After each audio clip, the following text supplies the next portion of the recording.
Sabunçu rayon Pirşağı qəsəbəsində isə zamanında həmin dayanacaq olub, hörmətli tamaşaçılar. Amma indi yoxdur. Niyə yoxdur? Səbəb nədir? Qarşıdakı suallara Aytaç İlqar qızı cavablar axtarıb.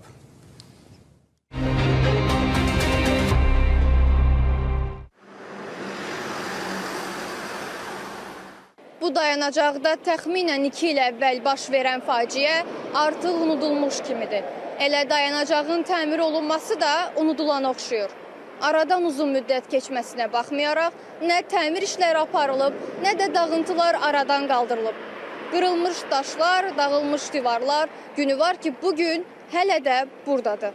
Sabunçu rayonun Pirşağı qəsəbəsi Həsən Əliyev küçəsində təxminən 2 il əvvəl KAMAZ markalı yük maşını idarəetməni itirərək dayanacağa çırpılıb. Nəticədə 53 yaşlı qadın hadisə yerində dünyasını dəyişib. Hadisənin yaratdığı acı xatirələr hələ də unudulmayıb. Dağıntıların olduğu kimi qalması da hadisəni xatırlatmaqdadır. Sakinlər deyir ki, dağıntıların yığışdırılmaması kənddə baxımsızlıq təəssüratı da yaradır. Bizim bu dayanacaq bir qadınla bərabər burada uçdu, qadın da qaldı altında.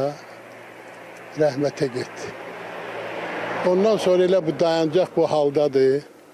Sonra necə deyərlər, bu kəndə biraz baxımsızlıqdır bura. Sakinlərin sözlərinə görə ərazidə dayanacaqların sayı onsuz da az idi. Sıradan çıxan dayanacağın təmir olunmaması da əlavə çətinlik yaradır. Bu dayanacaq təqribən 2 il bundan qabaq burada qəza hadisəsi baş verdi. Ondan sonra bu düzəlmir. Problem yaranırdı. Camaat yavaşda açıqda qalır. Uşaqlar gəlir yoldan o yüzden bize keçir maşın təhlükə yaradır. Hamısına maneçi törədir də. Və bu vəziyyət əlbəttə bizi qane eləmir. Məsələ ilə bağlı Sabunçu rayon İcra Hakimiyyətindən bildirildi ki, sözügedən ərazidə yeni dayanacağın quraşdırılması ilə bağlı Yerüstü Nəqliyyat Agentliyinə müraciət olunub. Məsələnin həlli sözügedən qurumdan asılı olacaq. Biz də öz növbəmizdə ayna ilə əlaqə saxladıq. Bildirildi ki, sözügedən əraziyə artıq baxış keçirilib. Yaxın vaxtlarda dayanacaq məntəqəsinə pavilyonun quraşdırılması məsələsinə isə baxılacaq. Kadrlardan bir şeyi də özümüz üçün yəqin etdik. Hələlik o ərazidə səliqə səhman işləri də sanki aparılmıyor. Bəli, 2 il bundan öncə qəza baş verib və sanki həmin an o ərazidə zaman dayanıb. Bəli. Zaman dayanıb, bəli.